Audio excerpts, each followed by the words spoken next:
What's happening, guys, and welcome to My Player episode number 9. My name is Dirty Mike, and if you're new to the series, and it's all about developing your pro and taking him to greatness.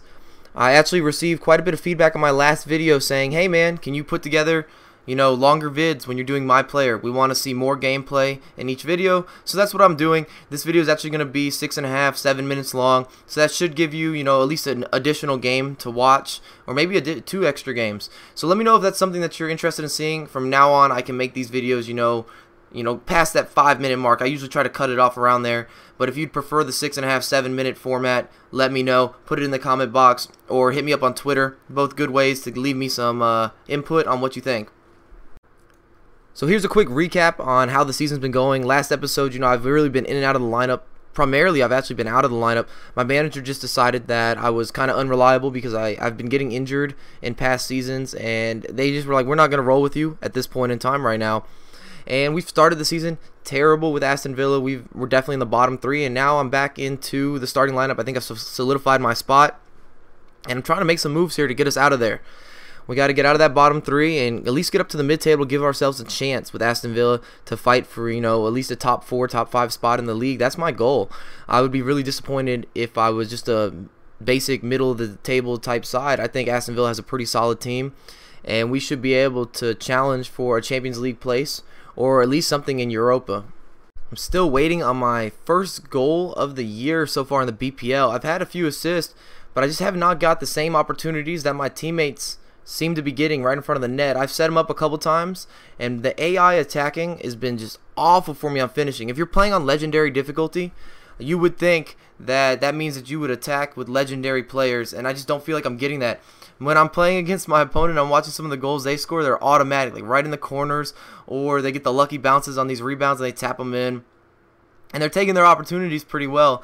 And then when I'm attacking, I'll set up, my teammate for a breakaway or a sweaty goal, and here put it wide. Won't even hit it on frame. And I'm just sitting here like pulling my hair out, wondering what's the deal. So I kind of want to know how you guys felt about that. And I've noticed at the end of games, when you get your My Player stats, they kind of show you your form for that match. I'm always in the 6s or 7s. I really haven't been hitting that 8 mark. And I'm just wondering, is there a way to bump your deal up? Is it something with positioning maybe? Because I've had near perfect games, in my opinion, a couple times now. I just didn't score, but I had a couple assists, or I did, or I made all the correct key passes, and that stat line just wasn't where I thought it should be.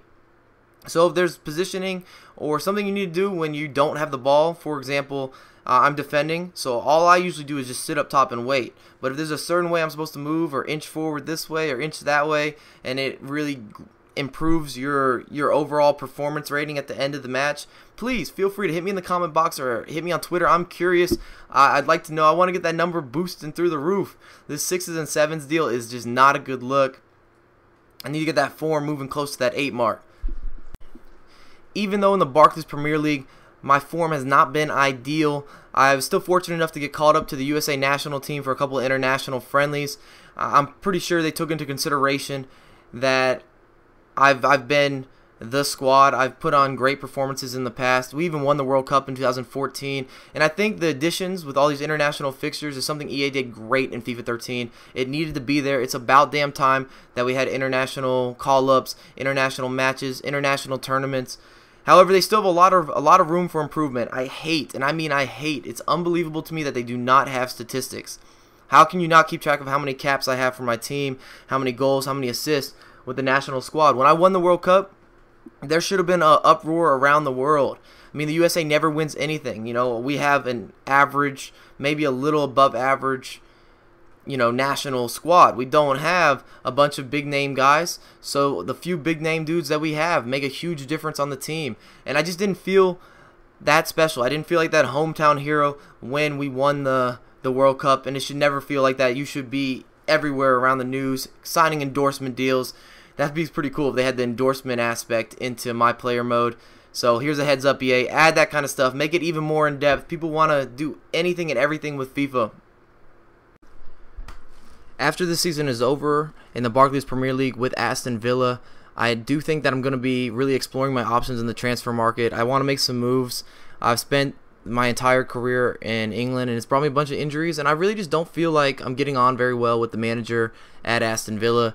I mean, mainly because he didn't even play me when I was healthy, and now I know that I'm back in the starting lineup. It might have to do with that we were doing so poorly.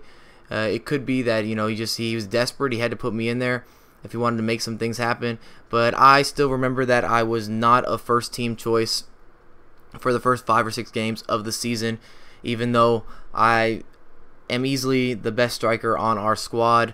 Plus, I'm young. I got potential. You got to play me, man. You got to let me make things happen. So I'm not too pumped with Aston Villa at this point.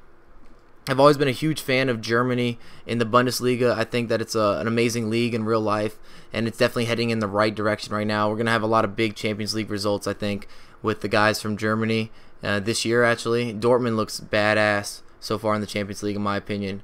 Them fools are moving so well. But I'd love to get involved and maybe make a move to the Bundesliga and get on a different squad. I should be, well, my goal is to be about an 85 overall at the end of this season. I'm currently at an 81. So if you're 21, 22 years old, 85, any squad should want to pick you up as a striker as long as you can stay healthy. And that's my big time goal, is to get on and move on to a new European team that's, you know, seeking the same kind of goals and success that I'm looking to achieve.